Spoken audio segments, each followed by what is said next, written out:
একেবারে কেউ নিঃস্ব হয়ে ছেলেপেলে লেখাপড়া করায়েন না।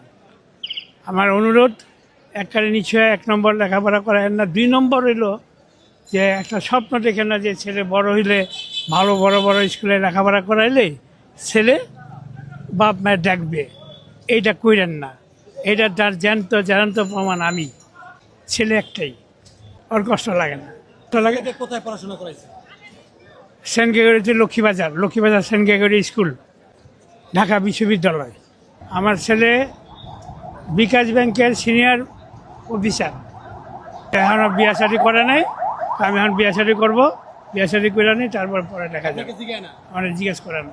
আমার খারাপ লাগে, মানে আমি রাস্তাতে কাঁদছি, বিভিন্ন জায়গায় গেছি। আমি যদি লেখাপড়া না করাইতাম তাহলে আজকে আমার এই পজিশন হইতো না। বলে যে তুমি লেখাপড়া করাইছো কেন? তুমি অতিরিক্ত বিলাসিতার কারণে তুমি লেখাপড়া করাইছো। আমাকে একটা 4তলা বাড়ি করে দিতা, তুমি বাড়ি গাড়ি করে দিতা। এই 2টা চোখই আমার অন্ধ হয়ে গেছে লাগা। অনেক হাতে পায়ে ধুইরা এই চোখটা একদম বাদ। এইটা দিয়ে একটু দেখি। প্রথম দিকে আমি আমার ব্যবসা বাণিজ্য পত্রিকার ব্যবসা করতাম। শাহজাহানহাট পুলিশ বক্সের সামনে, প্রথম আলো, ডেইলি স্টার, তারপরে এই বিভিন্ন ধরনের পত্রিকা। এখানে 50 বছর ব্যবসা করছি। আমার বিভিন্ন ধরনের রোগ টোগ হওয়ার পর আমাকে আর কেউ সহযোগিতা করে না।